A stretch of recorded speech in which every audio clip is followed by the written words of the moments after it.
Hello friends, कैसे हैं आप सब। आशा करता हूँ आप अच्छे होंगे। आपका स्वागत है यूट्यूब चैनल पर। देखेंगे कक्षा 12 में आपका चला हुआ है सदिश। सदिश में आपने 3 एक्सरसाइज कंप्लीट कर ली है। उन तीनों एक्सरसाइज का मैं बता देता हूँ आपने क्या क्या पढ़ा है। आपने पढ़ा यदि दो वेक्टर दे रखे या 3 वेक्टर दे रखे, उनको जोड़ना या घटाना या उनके पोर्शन में जैसे कि 2a आ रहा है, गुना करके घटाना या गुना करके जोड़ना कैसे किया जाता है वो आपने सीखा। फिर आपने पिछली वीडियो में सीखा कि उनका अगर कहा जाता है आपको परिमाणों का परिकलन करे, परिकलन करने के लिए कहा जाता है, मापांक निकालने के लिए कहा जाता है या मॉडुलस रूप कहा जाता है, तो भी उनको आपने सीख लिया था कैसे करने वाले हैं। आज जो नई एक्सरसाइज चलने वाली है आपकी, देखो जो पिछली एक्सरसाइज में सीखा आपने, एक बार ध्यान देंगे कैसे था। आपने सीखा जैसे कि मान के चलो 2 वेक्टर दे रखे हैं, वेक्टर ए ये, वेक्टर बी ये। आपको क्या करना था, वेक्टर ए के साथ में जोड़ के दिखाना है वेक्टर बी को। ये सबसे पहली एक्सरसाइज में आपने ये सीखा है। एक्सरसाइज हमने इसमें 10.6 से स्टार्ट की है, उससे पहले कोई इंपॉर्टेंट एक्सरसाइज नहीं है। 10.6 में आपने जोड़ना सीखा है। 10.6 में ही आपने सीखा है जैसे कि a प्लस बी पूछता है, दोनों को जोड़ देते हैं। लेकिन अगर आपसे पूछता है 2a प्लस बी, अर्थात क्या होता है, जो a का पोर्शन होता है उसमें पहले किसकी गुना करनी होती है, 2 की गुना करनी होती है, फिर बाद में उसको जोड़ दे रहा होता है। बीच में अगर यहाँ पे माइनस का चिन्ह आ गया तो फिर क्या होता है, घटा लेना होता है। ठीक है, आगे आपने अगले एक्सरसाइज में सीखा कि मापांक पूछता है या कोणांक पूछता है, मापांक पूछता है आपसे या आपसे मॉडुलस पूछता है। जैसे कि वेक्टर ए दे रखा है, वेक्टर ए का मापांक निकाले या वेक्टर ए का मॉडुलस निकाले, तो वो होता है इनके गुणांकों का वर्ग करके जोड़ना, उसका वर्गमूल लाना ही क्या कहलाएगा, आपका इनका मापांक कहलाएगा। जैसे इसकी बात करूँ मैं, इसका गुणांक की अगर बात करते हैं, 1i का गुणांक क्या होगा, 1 का स्क्वायर। फॉर्मूला आपने पढ़ा था x square plus y square plus z square. Clear है बात। अब x के स्थान पर है 1 का स्क्वायर, y के स्थान पे 2 है तो 2 का स्क्वायर, z के स्थान पर क्या है 1, क्योंकि k का गुणांक कितना है, गुणांकों को रखा जाता है i j k के गुणांकों को ही x y z कहा जाता है। ठीक है, क्योंकि हम इस समीकरणों की जो तुलना कर रहे थे वो कर रहे थे एक्स आई प्लस वाई जे और प्लस जेड के से कर रहे थे। कहने का अर्थ आई का गुणांक एक्स कहलाता है, जे का गुणांक के कहलाता है और के का गुणांक क्या कहलाता है, जेड कहलाता है। ठीक है, तो ये हमने जाना था। इनके रखने के बाद इसको सॉल्यूशन देना ही इसका मापांक या मॉडुलस या परिकलन कहलाता है। ठीक है, ये आपने पिछली वीडियो में देखा है। यदि आपने पिछली वीडियो मिस कर दी है तो कमेंट बॉक्स प्ले लिस्ट में जाकर के आप उन्हें देख सकते हो। आज हम जो नया पोर्शन पढ़ने वाले हैं, आपका नया पोर्शन होगा ये। आपसे पूछा जाएगा जो एज एक्सरसाइज स्टार्ट होने वाली है आपकी 10.8। स्टार्टिंग में पोर्शन आपसे पूछता है एकल सदिश ज्ञात करे या एकांक सदिश ज्ञात करे या a प्लस बी का एकल सदिश ज्ञात करे या a माइनस बी का एकल सदिश ज्ञात करे। अगर ये आपसे इस तरीके से पोर्शन पूछता है, आपको करना क्या है, पहले सदिशों को जोड़ना या घटाना होता है, उसके बाद उनका एकल सदिश निकालना होता है। मेन टारगेट आज हमारा है एकल सदिश को सीखने का। एकल सदिश आपसे पूछता है या आपसे पूछता है A cap B cap. Cap का अर्थ होता है ए का कैप बताइए, ए का कैप क्या आएगा। तो मैं आपको बता देता हूं आज इसका जो एक फॉर्मूला लगेगा इसमें, एकल सदिश का जो फॉर्मूला लगेगा, जो कल आपने पढ़ा कि अगर a दे रखा है, वेक्टर a दे रखा है और आपसे पूछा जाता है वेक्टर a का मापांक निकाले, तो आप क्या करते हो, वेक्टर a का क्या निकाल लेते हो, मॉडुलस रूप निकाल लेते हो, अर्थात ये निकाल लेते हो। ठीक है ना। तो एक एकल सदिश का क्या पोर्शन होगा, एकल सदिश का आपका पोर्शन होने वाला है a कैप बराबर होगा वेक्टर a और अपोर में इसका होने वाला है वेक्टर a का मापांक। क्लियर है बात। एग्जाम्पल के तौर पे जानेंगे, जैसे कि आपको मान के चलो एक पोर्शन दिया आसान सा, ये कल का काम था आपका, यही आपका पोर्शन दे दिया गया कि वेक्टर ए दे रखा है और वेक्टर ए का एकल सदिश ज्ञात करें। बहुत छोटा सा क्वेश्चन आपने स्टार्टिंग में लिया। क्या दिया, वेक्टर ए दे रखा है तो आपको करना क्या है, इसका एकल सदिश निकालना है।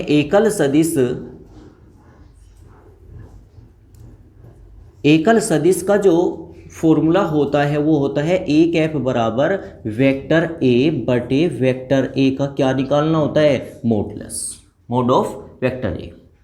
वेक्टर ए का अर्थ होता है वेक्टर ए को जो का तो लिखना। क्या है भाई, आपका आई है प्लस 2j है प्लस k है अपोन में। इसका मॉडुलस का अर्थ आपने पहले भी जान लिया था। इसका मतलब होता है कि अंडर रूट रूट में क्या कर देना, इनके गुणांकों का वर्ग करके लिखना। इसका गुणांक कितना है भाई 1, तो 1 का स्क्वायर करेंगे, और प्लस इसका गुणांक कितना है 2, तो 2 का स्क्वायर करेंगे। इसका गुणांक कितना है, फिर से 1 है तो 1 का स्क्वायर करेंगे। ये इसका क्या कहलाएगा, मॉडुलस रूप कहलाएगा। आप क्या करने वाले हो, i प्लस 2j प्लस कितना k अपोन में आएगा 1 का स्क्वायर 1, और 2 का स्क्वायर 4, 1 का स्क्वायर 1, 4 और 1 5 और 1 कितना हो गया 6, अंडर रूट में 6 आ गया। 6 एक ऐसी संख्या है जो रूट से बाहर नहीं निकलेगी। आपको करना क्या है, आप निकाल रहे हो a का कैफ, a का कैफ अर्थात एकल सदिश निकाल रहे हो। एकल सदिश को भी आपको i और j और k के रूप में अलग अलग पोर्शन देना है। कहने का अर्थ क्या है, जो ऊपर लिखा हुआ है आपने उसको जो का तो लिखा, यस जो ये हर में है इसको सबके अपोन में लेके जाना है। अपोन का अंडर रूट 6, अपोन का अंडर रूट 6 और अपोन का अंडर रूट 6। ध्यान रखना पूरा सदिश खत्म हो जाएगा जब फाइनल आपका आंसर आता है। आई का पोर्शन अलग होना चाहिए, जे का पोर्शन अलग होना चाहिए और के का पोर्शन अलग होना चाहिए। कहने का अर्थ अगर हर दोनों सभी का एक आ रहा है तो आप उसे अलग अलग करके देंगे। क्लियर है बात। तो ये आपने सीखा आज एकल सदिश को, कैसे एकल सदिश निकालते हैं। एकल सदिश वापस सुन लोगे, एकल सदिश का जो फॉर्मूला बनेगा आपका ए कैप बराबर क्या होगा, vector A upon vector A का मॉडुलस। बस यही आपको विशेष जानना था आज। चलो तो अब तक आपने सीख लिया था एकल सदिश क्या होता है, एकल सदिश या ए कैप क्या होता है। इसके साथ साथ हम सीखने वाले हैं कि अगर आपसे पूछा जाए, आप बताइए मात्रक सदिश क्या होता है, मात्रक सदिश क्या होता है, या आपसे पूछा जाए इकाई सदिश क्या होता है, इकाई सदिश। तब भी आपको क्या निकालना है, वेक्टर ए का जो आपको विधेय रखा है उसी का कैप निकालना है। अर्थात आपको करना क्या है, वही करना है जो अब तक आपने सीखा है। 2 पोर्शन और आपके बढ़ गए। यदि आपसे पूछा जाता है मात्रक सदिश ज्ञात करें या इकाई सदिश ज्ञात करें या एकल सदिश ज्ञात करें, तो आपको करना एक ही पोर्शन है कि वेक्टर ए का कैप निकाल लेना है कि ए का ए कैप बराबर क्या होता है, मॉडुलस वो vector A upon vector A का मॉडुलस। ठीक है, देखो ये क्वेश्चन आपको दे रखा है 5। आपका पेज नंबर ये है 251, बुक में पेज नंबर 200 बुक में पेज नंबर है आपका 221, चेक कर लोगे। और उसमें क्वेश्चन नंबर 5 है। क्वेश्चन नंबर 5 में दे रखा है कि वेक्टर ए बराबर इतना है, वेक्टर बी बराबर इतना है, तो इनके योग के समांतर इकाई सदिश ज्ञात करें। ये क्वेश्चन नंबर 5 है। और जो क्वेश्चन नंबर 4 है उसमें दे रखा है वेक्टर ए कुछ ये है, वेक्टर ए बी ये है, तो आपको क्या निकालना है, ए बी के समांतर इकाई सदिश निकालना है। ये क्वेश्चन नंबर 4 है आपका कि उसमें निकालना है 2 वेक्टर दे रखे हैं, ए बी निकालिए, ए बी के इकाई सदिश को ज्ञात करें। और क्वेश्चन नंबर 5 दे रखा है कि उसके योग के समांतर इकाई सदिश को ज्ञात करें। दोनों क्वेश्चन भिन्न है, मैं दोनों क्वेश्चन एक साथ करना चाहूँगा। देखो सबसे पहले आपसे पूछा गया ए बी के समांतर ज्ञात करें। सबसे पहला हमारा कार्य होता है कि ए बी के समांतर इकाई सदिश तो ज्ञात करेंगे, लेकिन उससे पहले क्या करेंगे, फर्स्ट पोर्शन है ये क्वेश्चन का, आपको क्या निकालनी है, रेखा ए बी निकालनी है। और जो पहली वीडियो थी आपने उसमें जान लिया था कि अगर 2 सदिश दे रखे हैं तो रेखा कैसे निकाली जाती है। आप निकालते हो ओ बी माइनस ओ ए, जो भी यहाँ पे होता है वो बाद वाला पहले लिखा जाता है, तो घटा के लिखेंगे। ओ बी का मान क्या है भाई, क्योंकि आपको लिखना होगा, ये पिछली वीडियो में आप देख लोगे, पहले हिंट मिल जाएगा। आपको लिखना होगा वेक्टर ए का ओ के सापेक्ष स्थिति सदिश वेक्टर ओ ए जो का तो, वेक्टर बी का ओ के सापेक्ष स्थिति सदिश वेक्टर ओ बी बराबर जो का तो। ओ बी का मान क्या है भाई, माइनस के 2i प्लस के जे और माइनस का 2k, बीच में क्या आएगा चिन्ह माइनस का ओ ए का मान पूरा रखेंगे, क्या है 3i प्लस 3j और प्लस के। माइनस का यदि चिन्ह है तो पहले आप कोष्टकों को हटा लेंगे और माइनस अंदर लेके जाएंगे, उसके बाद कैलकुलेशन आपको करनी है। 3i माइनस का 3j और माइनस का k हो जाएगा। 2i minus 3i minus minus कितना हो चुका, 5i हो चुका है। आगे यहाँ पे कितना बचेगा भाई, प्लस का कितना, प्लस नहीं बचेगा, क्या बचेगा, माइनस बचेगा, माइनस का 2j। यहाँ पे 2 और 1 कितना हो जाएगा 3, 3k हो जाएगा विद माइनस का। लेकिन आपको ए बी रेखा पर नहीं रुकना था, ये तो पिछली एक्सरसाइज का क्वेश्चन है। आपको कह रहा है ए बी जो आएगी उसका आपको क्या करना है, उसके समांतर इकाई सदिश को ज्ञात करना है। उसके समांतर इकाई सदिश को लिख के देंगे ये बात, समांतर इकाई सदिश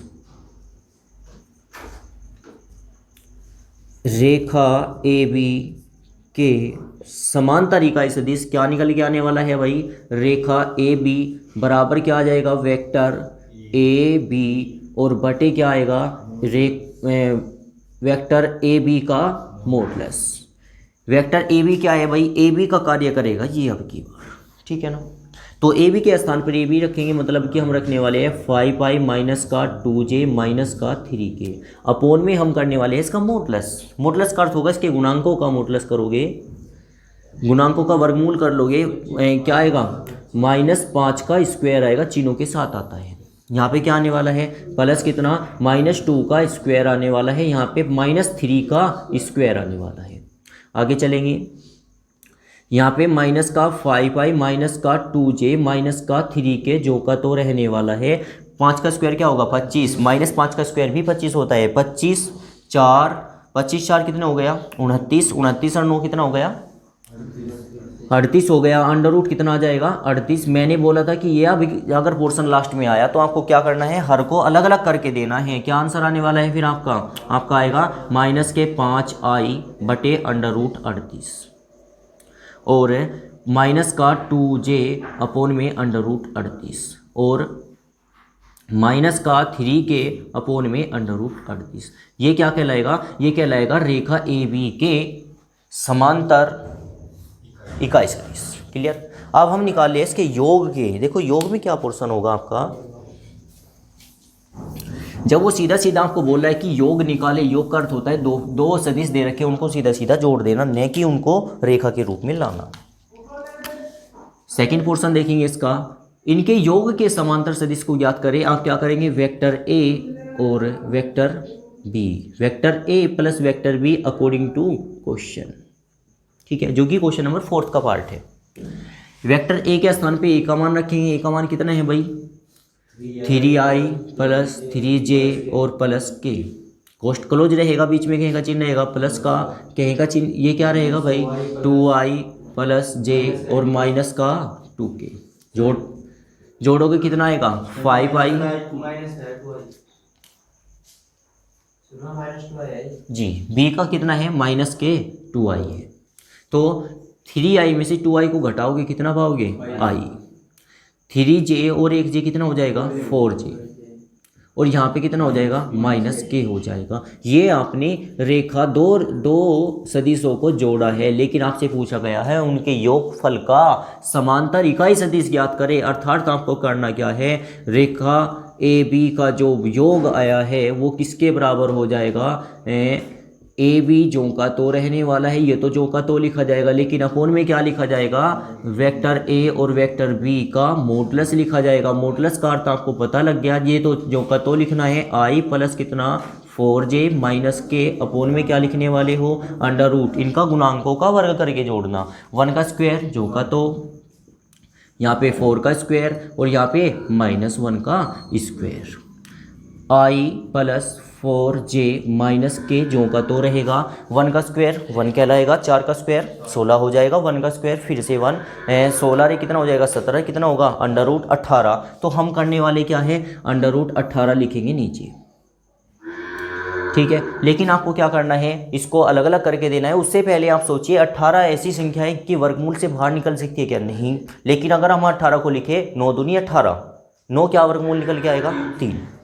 तो यहाँ पे जो पोर्शन आने वाला है आपका i प्लस 4j, कहने का अर्थ मैं क्या कहना चाह रहा हूँ, आप इधर देख लोगे अंडर रूट 18 लिखा हुआ है, आप लिख सकते हो अंडर रूट 18 को 9 गुना 2, 9 दूनी 18 होता है और 9 किसका वर्गमूल होता है 3 का, 3 तो बाहर आ जाएगा और अंडर रूट 2 रह जाएगा अंदर, क्योंकि यही पोर्शन आपको एक्सरसाइज में आंसर के रूप में मिलेगा।